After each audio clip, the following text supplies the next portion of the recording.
Hello friends, welcome to one style cooking. நாம் இன்றைக்கி பார்க்க போகிற ரெசிபி என்னென்னு பார்த்தீங்கன்னா, சூப்பரான ஒரு ஸ்வீட் ரெசிபி தாங்க. அதுவும் நம்ம இந்த சொரைக்காய் பயன்படுத்தி சூப்பராக ஸ்வீட் பண்ண போகிறோம். என்னென்னா சொரைக்காய் பாயாசம் தான். சொரைக்காவை பயன்படுத்தி சூப்பராக பாயாசம் செய்ய முடியுமாங்கிறத வாங்க இந்த வீடியோவில் போய் பார்க்கலாம். வீடியோக்குள்ளே போகிறதுக்கு முன்னாடி கீழே உள்ள ரெட் கலர் சப்ஸ்கிரைப் பட்டனை கிளிக் பண்ணுங்கள்.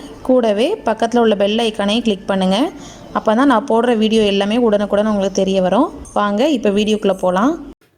சுரைக்காய் பாயாசம் பண்ணுறதுக்கு நான் வந்து இன்றைக்கி இந்த உருண்டை ஷேப்பில் உள்ள சுரைக்காய் எடுத்திருக்கேன். இது நீளமாக இருக்கும்ல, அந்த மாதிரி கூட சுரைக்காயில் கூட நம்ம வந்து சூப்பராக இந்த மாதிரி பாயாசம் செய்யலாம். ஃபஸ்ட்டு வந்து இந்த சுரைக்காய் பாயாசம் பண்ணுறதுக்கு ஃபஸ்ட்டு சுரைக்காய் நல்லா இளம் சுரைக்காவாக எடுத்துக்கோங்க. இந்த மாதிரி நம்ம நகத்தை வச்சு உள்ளே வச்சு ப்ரெஸ் பண்ணுறப்ப நல்லா ஈஸியாக ப்ரெஸ் ஆகணும். நல்லா இளம் சுரைக்காவாக இருந்தால் நல்லாயிருக்கும். இப்போ இதுக்கு மேலே உள்ள தோலை நம்ம ரிமூவ் பண்ணி எடுக்க போகிறோம். இப்போ இந்த மாதிரி தோலெல்லாம் நம்ம நல்லா ரிமூவ் பண்ணி எடுத்தாச்சு. இப்போ இதை நம்ம கட் பண்ணி எடுத்துடலாம். இந்த சுரைக்காவோட நுனி பகுதியை கட் பண்ணி தூர எடுத்துடலாம். அதே மாதிரி இந்த லாஸ்ட் இருக்குல்ல, இந்த பகுதியும் கட் பண்ணி எடுத்துக்கோங்க. உள்ளே கட் பண்ணதும் வந்து பார்த்திங்கன்னா நம்மளுக்கு வந்து இந்த உள்ள விதை பகுதி நிறையா இருக்கும். இப்போ இந்த விதை பகுதி நம்மளுக்கு தேவையில்லை, இந்த சதை பகுதி மட்டும்தான் நம்மளுக்கு வேணும். இப்போ இந்த விதை பகுதியை நம்ம தனியாக தூர எடுத்துடலாம்.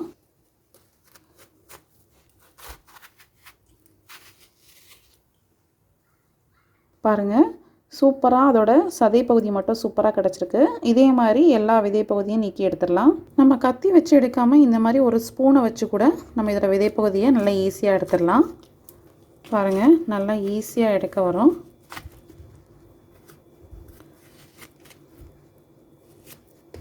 நல்லா ஃபுல்லாக வந்துருச்சு பாருங்கள். இதே மாதிரி எல்லாத்தையும் நல்லா எடுத்து வச்சாச்சு. இப்போ இதை நம்ம ஒரு கேரட் துருவல் வச்சு நல்லா துருவி எடுத்துக்கலாம். இப்போ இதில் இந்த கேரட் துருவலில் நல்லா சின்னதாக உள்ள துருவல் இருக்குல்ல, அதை பயன்படுத்தி நல்லா துருவி எடுத்துக்கோங்க.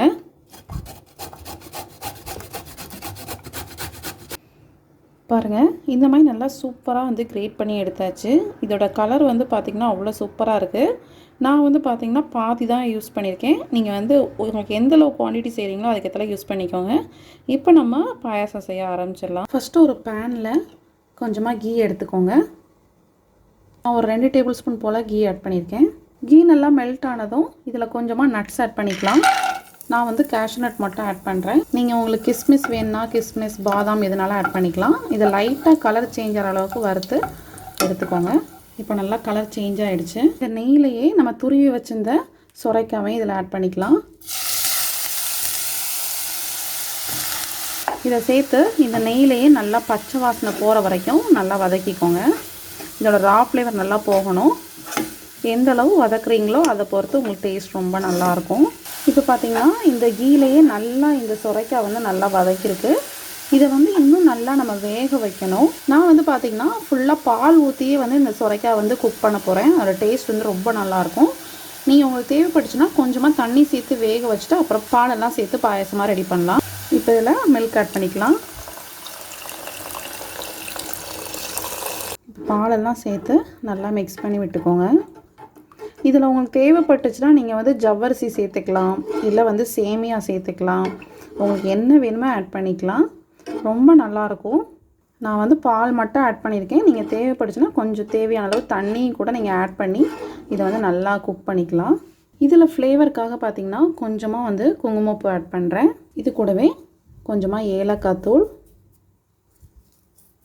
உங்களுக்கு ஸ்வீட்னஸ் எந்த அளவுக்கு வேணுமோ அதுக்கேற்றால சுகர் ஆட் பண்ணிக்கோங்க. நான் ஒரு 3/4 கப் அளவுக்கு சுகர் ஆட் பண்ணியிருக்கேன். இப்போ இது எல்லாம் சேர்த்து நல்லா மிக்ஸ் பண்ணிக்கோங்க. உங்களுக்கு திக்னஸ் எந்த அளவுக்கு வேணுமோ அந்த அளவுக்கு பால் சேர்த்துக்கோங்க. இப்போ இந்த பால்லே வந்து பார்த்திங்கன்னா இது ஒரு 10 நிமிஷம் நல்லா கொதித்து வேகணும். இப்போ பார்த்திங்கன்னா பாலெல்லாம் நல்லா கொதிச்சு அந்த சுரைக்காய் எல்லாமே நல்லா குக் ஆகிடுச்சு. நான் வந்து இன்றைக்கி பார்த்திங்கன்னா இந்த பாயாசம் வந்து நல்லா குடிக்கிற கன்சிஸ்டன்சியில் செஞ்சுருக்கேன். நீங்கள் வந்து திக்காக வேணும்னு நினச்சிங்கன்னா இது கூட கொஞ்சம் ஜவ்வரிசியோ சேமியாவோ சேர்த்து செய்யலாம். அதுவுமே ரொம்ப சூப்பராக இருக்கும். நம்ம வறுத்து வச்சுருந்தோம்ல கேஷ்யூ நட், அதை சேர்த்துக்கலாம். அதை சேர்த்து நம்ம அடுப்பை ஆஃப் பண்ணிடலாம். அவ்வளோதாங்க, நம்மளோட சூப்பரான சுரைக்காய் பாயாசம் ரெடி. கண்டிப்பாக நீங்களும் அந்த ரெசிபி வீட்டில் ட்ரை பண்ணி பாருங்கள். இது சுரைக்காயில் செஞ்சதுங்கிறதே யாராலையும் கண்டுபிடிக்கவே முடியாது. அவ்வளோ சூப்பர் அண்ட் டேஸ்ட்டாக இருக்கும். ஸோ ட்ரை பண்ணி பார்த்துட்டு உங்களோட ஃபீட்பேக் அண்ட் கமெண்ட்ஸை கமெண்ட் பாக்ஸில் தெரிவிங்க. காய்ஸ், இந்த வீடியோ உங்களுக்கும் பிடிச்சிருந்துச்சுன்னா நம்ம சேனலை லைக் பண்ணுங்கள், ஷேர் பண்ணுங்கள், சப்ஸ்கிரைப் பண்ணுங்கள். இந்த வீடியோ பற்றின கமெண்ட்ஸையும் கமெண்ட் பாக்ஸில் தெரிவிங்க. நெக்ஸ்ட் ஒரு சூப்பரான ஒரு வீடியோவில் மீட் பண்ணுறேன். Thank you, by.